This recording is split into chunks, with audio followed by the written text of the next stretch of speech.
இந்த பிள்ளைகள் தான் இப்படி விட்டு விட்டு போனார் தன்னுடைய பிள்ளைகள் எல்லாம் நினைத்திருந்தார். என்னுடைய வாரிசு இவருக்குத்தான், இவர் தான் அஞ்சானந்தர், இவர் தான் நலபதி, இவர் தான்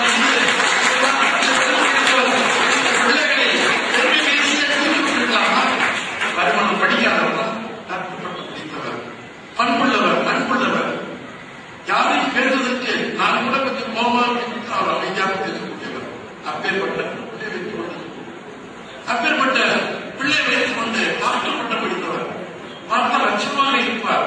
அவர் கொடுத்திருக்காங்க ஒரு எம்எல்ஏ, எம்எல்சி, எம்பி. ஆனால் நாம் தளபதி எந்த நாட்டில் இளைஞர்களை போராடுகிற போய் தளபதியை சொல்ல வேண்டியதானே? திருமணத்தை திருட்டுத்தரமாக வெற்றி பெறுவதை விட அந்த பணத்தை எல்லாம் எடுத்துக்கொண்டு கொடுக்க வேண்டியதானே? சொல்ல மனம் உள்ளதா? மனம் வரவில்லை. ஏன்? எதற்காக? அண்ணாமலை ஒவ்வொரு வெற்றியிலையும் பங்குமிக்கவர்கள் இளைஞர்கள். அதனால் இளைஞர்களோடு தான் பேசினார். எவ்வளவோ பேர் இருப்பார்கள், அங்கிருப்பார்கள், இருப்பார்கள். நான் இளைஞர் போய்விட்டால் இங்கு இளைஞரை இன்னல்படுகின்றார்கள். நம்முடைய சட்டமன்றத்தில் தீர்மானங்களை இருக்கிறார்கள். இன்று கூட பேர் வாய்ச்சவுடாது. இளைஞர் தமிழை காப்பாற்ற வேண்டும். இனியும் காலத்தால் கூடாது. சட்டத்தை கவனிக்க எந்த முறை வேண்டியிருக்கிறது? புரட்சித் தலைவர் எம்ஜிஆருடைய முதலமைச்சராக இருந்த காலத்தை யோசித்து பாருங்கள். அவர் முதலமைச்சராக அவர் படிக்காதவர், 5வது கூட படிக்காதவர். அவருக்கு நாட்டில் சாமானிய மக்கள் தன்னுடைய குடும்பத்தில் இருக்கின்ற பொழுது 5 வயது 10 வயதுக்குள்ளே இருக்கின்ற பொழுது பக்கத்து வீட்டிலே அரிசி வாங்குவதற்கு அம்மா வந்து அவரை அழைத்து கொண்டு போய் கடன் இருக்கின்ற பொழுது வெள்ளிக்கிழமை என்று கேட்டு பெற்றவர்களால் எனவே தங்களுடைய இன்னலை தீர்ப்பிலிருந்து ஒரு வார்த்தையை சொல்லி முடிக்கிறவர் சட்டசபையிலே தீர்மானம் நமக்கு வேண்டியது காரியம் தானே.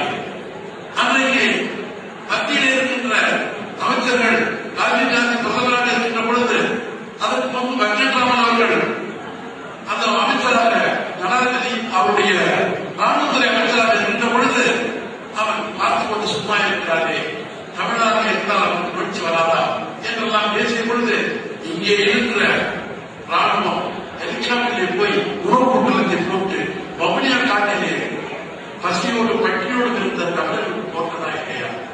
அன்றைய நிலைமை மோசமான நிலைமை. உலக நாடுகள் எல்லாம் சொல்கின்றன. அங்கே உலக நாடுகளுடைய சபையை சேர்ந்த அமைத்திருக்கிறதே அந்த நாடுகளுடைய சபையை சொல்லியிருக்கிறார். அவருடைய கருத்துக்கள் எல்லாம் என்ன சொல்லியிருக்கிறார்கள்?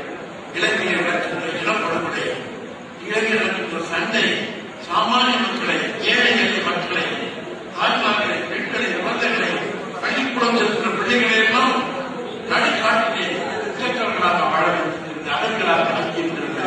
5 லட்சம் பேர் வவுனியா காட்டுப்பகுதியிலே வாழ்கிறார்கள். அதனால் இந்த சண்டை 2 பக்கமும் சண்டை நடப்பதால் யாரும் கூட போக முடியவில்லை. இது வருத்தம் அளிக்கக்கூடிய விஷயம் பார்க்கிறது. அமெரிக்கா உலக சபை சொல்கிறார்கள் என்று அதை கேட்டதனால் நல்ல உலக நாடுகள் சொல்லியிருக்கின்ற அந்த ஸ்டாண்டர்டுக்கு அந்த சராசரியான உணவை நாம் சாப்பிட முடியவில்லை. ஆனால் நாம் பிள்ளை குட்டிகள் எல்லாம் பேலன்ஸ் டயட் என்று சொல்கின்ற சம உணவு இல்லாமல் அவர்களுக்கு எல்லா வித வியாதிகளுக்கும் நோய்களுக்கும் ஆளாகி செத்து விடுகின்றார்கள். நமக்கு தெரியாமலே நம்மை சாப்பிடும் அனுப்புகிறது. இந்த நிலையில் தான் இந்த சமூகம் இருக்கிறது. எப்படிப்பட்டவர்களால் சாமானியர்களால் உருவாக்கப்பட்ட சரித்திரம் படித்த அண்ணாவை வெளியே வந்தவர்கள். அதற்காக முன்னேற்றம் சொன்னேன், ஆதிமுக சொன்னேன். யாராக இருந்தாலும் எனக்கு கவலை இல்லை. ஆனால் இந்த நாட்டில் உங்களுக்கு உண்மையான உழைப்பை செய்யுங்கள். உங்களுடைய மக்களுக்காக மட்டும் பார்க்காதீர்கள். அவர்களுக்கு